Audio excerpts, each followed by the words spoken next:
ഗുരുവായൂരപ്പന് ഭഗവാൻ ഭയങ്കര നിർബന്ധ. അന്ന് ഒരാൾക്കും പുറത്തേക്ക് ഇറങ്ങാൻ പറ്റണില്ല. മഴ, ചെറിയ മഴ പെയ്ത് പെയ്ത് പെയ്ത് പെയ്ത് പെയ്ത് പക്ഷിമൃഗാദികളൊക്കെ അവനവരുടെ കൂടുകളിലേക്ക് ഒതുങ്ങി തുടങ്ങി. പക്ഷികളൊക്കെ കൊമ്പുമ്പോ പോയി ഒതുങ്ങിയിരുന്നു തുടങ്ങി. ഗോപന്മാരൊക്കെ പുറത്തേക്ക് പോകാതിരുന്നു. മധുരയിലേക്ക് ആരും തെരുവീതിയിലേക്കൊന്നും പോകണില്ല. തെരുവൊക്കെ അടഞ്ഞു കിടക്കണു. മഴ പെയ്യണു, പുറത്തേക്ക് ഇറങ്ങാൻ നിവർത്തിയില്ല.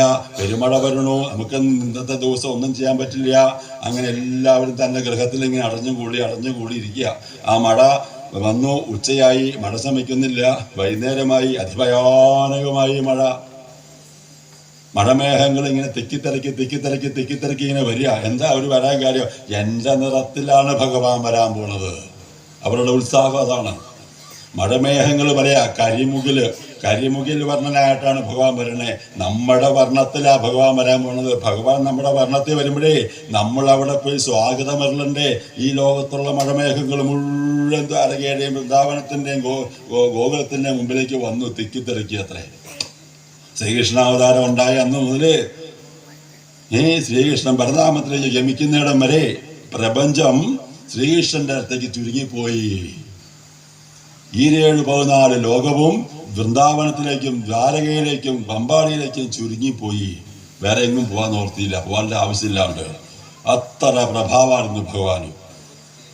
അങ്ങനെ മഴ ശക്തമായി. വൈകുന്നേരമായപ്പോഴും മഴ ശക്തിയായി. ഇരുട്ട് വന്നു വല്ലാണ്ട്. സന്ധ്യ മയങ്ങിയപ്പോഴും മഴ നിൽക്കണില്ല. ഭയങ്കരമായ മഴകൾ പെയ്തുകൊണ്ടിരിക്കുന്ന സമയത്ത് എല്ലാ ആൾക്കാരെയും നേരത്തെ കിടത്തി ഉറക്കി ഭഗവാൻ. മഴയൊക്കെയല്ലേ, എന്താ നമുക്ക് കിടന്നേക്കാം. എല്ലാവരും കിടന്നുറങ്ങി. അതീവമായ നിശബ്ദത. എല്ലാവരും നേരത്തെ കിടന്നുറങ്ങി. നല്ല നിശബ്ദമായിട്ടിരിക്കുന്ന സമയം. ഒരു രീതിയിൽ ഇവിടെ ആരും അനങ്ങണില്ല. അങ്ങനെ നിൽക്കുന്ന സമയത്ത് അർദ്ധരാത്രിയോടടുക്കാറായ സമയത്ത് മഴയൊക്കെ മാറി, ആകാശമൊക്കെ തെളിഞ്ഞു. ആ സമയത്ത് കാളിന്തി നദി ഇങ്ങനെ മുടി അഴിച്ചിട്ട് ഇങ്ങനെ പ്രാന്തിയെ പോലെ ഒഴുകുക, കരകവിഞ്ഞൊഴുകുകയാണ് ഇങ്ങനെ. പെട്ടെന്ന് എല്ലാം ശാന്തമായി. എല്ലാ ഗ്രഹങ്ങളും ഒരുമിച്ച് ഉദിച്ചു. നമ്മൾ പറഞ്ഞില്ലേ, ഭഗവാൻ നമുക്ക് അനുകൂലമായി വന്ന ഒരു ഗ്രഹപ്പിഴയും വരില്ല. ഭഗവാൻ പറഞ്ഞെടുത്ത് നിൽക്കും ഗ്രഹങ്ങള്. അപ്പോൾ എല്ലാ ഗ്രഹങ്ങളും ഒരുമിച്ച് ഉദിച്ചു. പൂർണ്ണചന്ദ്രൻ ഉദിച്ചു. നല്ല തണുത്ത കാറ്റൊക്കെ വീശുന്നുണ്ട്. ഈ പൂർണ്ണചന്ദ്രന്റെ നിലാവൊക്കെ വന്നിട്ട് എല്ലാ വിഷങ്ങളിലും മഴ പെയ്ത് നനഞ്ഞു നിൽക്കുന്ന വിഷത്തിന്റെ മുകളിലേക്ക് ഈ നിലാവ് വന്ന് പതിക്കുമ്പോൾ അവരൊക്കെ ഹരിചന്ദനം ചാർത്ത് നിൽക്കണ പോലെയാ കാണുന്നത്രേ, തിളങ്ങിയിട്ട്. ഹരിചന്ദനക്കുറിയിട്ട് വരുന്ന ഭഗവാനെ ഹരിചന്ദനമിട്ട് നിൽക്കണ പോലെ സസ്തനരാദികൾ സ്വീകരിക്കാൻ തയ്യാറായിട്ട് നിൽക്കുന്ന സമയത്ത് ഇങ്ങാപ്പുറത്തിരിക്കുന്നതായ വസുദേവർക്ക് ഒരു സംശയം. ദേവകിയുടെ കാരാഗ്രഹത്തില് ചെങ്ങല കിലുങ്ങുന്നുണ്ടോ എന്നൊരു സംശയം. ചെറിയൊരു ദാരത്തിൽ കൂടെ പുറത്തേക്ക് നോക്കിക്കൊണ്ടിരിക്കുക. മഴയൊക്കെ ഇങ്ങനെ നോക്കിയിരിക്കുക. എന്തോ നേരെ ഒന്നും ആലോചിക്കാനില്ല. അപ്പൊ ചെറിയൊരു അനക്കം അവിടെ കേൾക്കുന്നുണ്ടോ എന്നൊരു സംശയം. ചെവി കൂർപ്പിച്ച് നോക്കി. സംശയമൊന്നുമല്ല, അവിടെ ചെങ്ങല കിലുങ്ങി തുടങ്ങിയേക്കണു. ചെങ്ങല അങ്ങോട്ടും ഇങ്ങോട്ടും കിറങ്ങി കാലം കഴുകി. അവിടെ പ്രസവത്തിന്റെ ആവശ്യങ്ങളൊക്കെ നടക്കണു. അവിടെ ആരും സഹായിക്കാനില്ല.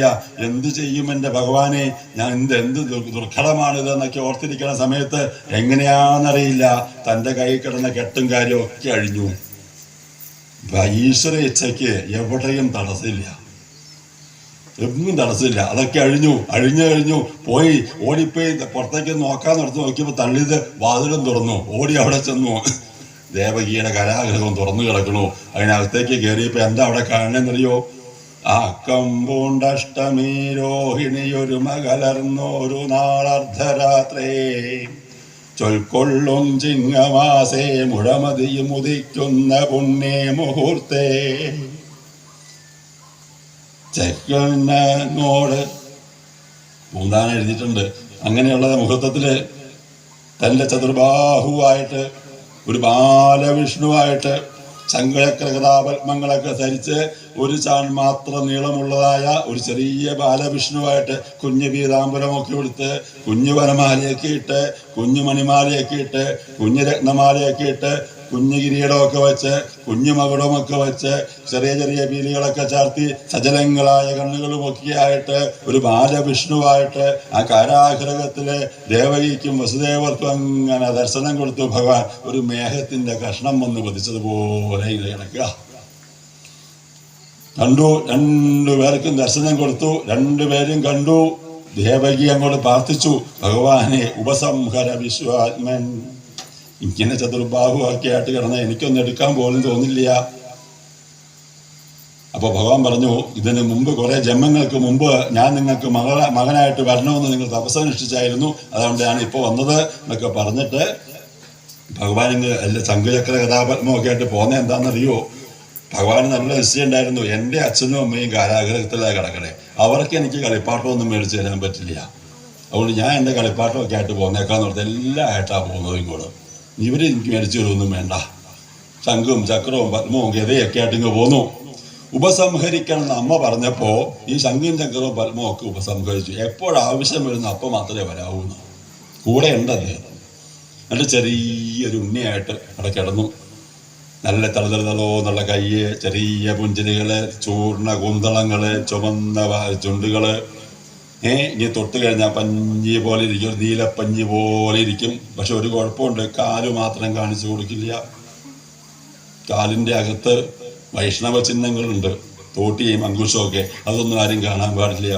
കൊച്ചു കുട്ടികൾ ജനിച്ചു കഴിഞ്ഞാൽ നമ്മൾ പോയി നോക്കുമ്പോൾ ആ കുട്ടികളുടെ കാലിങ്ങനെ കടക്കടക്കടക്കടാന്നടിക്കുന്നുണ്ടാവും. എന്താണെന്നറിയോ? ആ കുട്ടികൾ ഭഗവാന്റെ അംശ. ആ കാല് നമുക്ക് കാണാൻ പറ്റില്ല, കാണിച്ചു തരില്ല അവർ.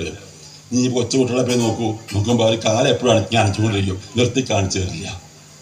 നമ്മൾ തൊട്ടാൽ വൈഷ്ണവാംശം മാറും, അപ്പോൾ നമുക്ക് കാണാം. അപ്പോൾ ഒന്നും കാണില്ല, കുറേ വരയും കുറേയും കാണുള്ളൂ.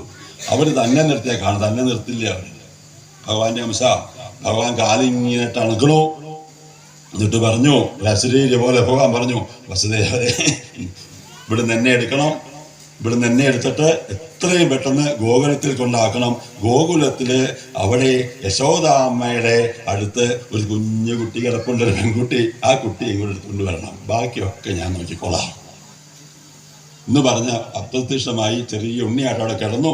ഈ കുട്ടിയെ എങ്ങനെ കൊണ്ടുപോകും നോക്കിയപ്പം ഇങ്ങനെ പഴകി ദ്രവിച്ച് തീരാറായൊരു കൊട്ടയുണ്ട് അവിടെ. ആ കൊട്ടയെടുത്തു, തൻ്റെ തോളത്ത് കിടക്കുന്നതായ വിയർപ്പ് പറ്റിയിട്ടിരിക്കുന്നതായ ഉത്തരീയം കൊണ്ട് ആ കൊട്ടയിൽ വിരിച്ചു. ഈ കുട്ടിയെ അതിനകത്തേക്ക് കിടത്തി.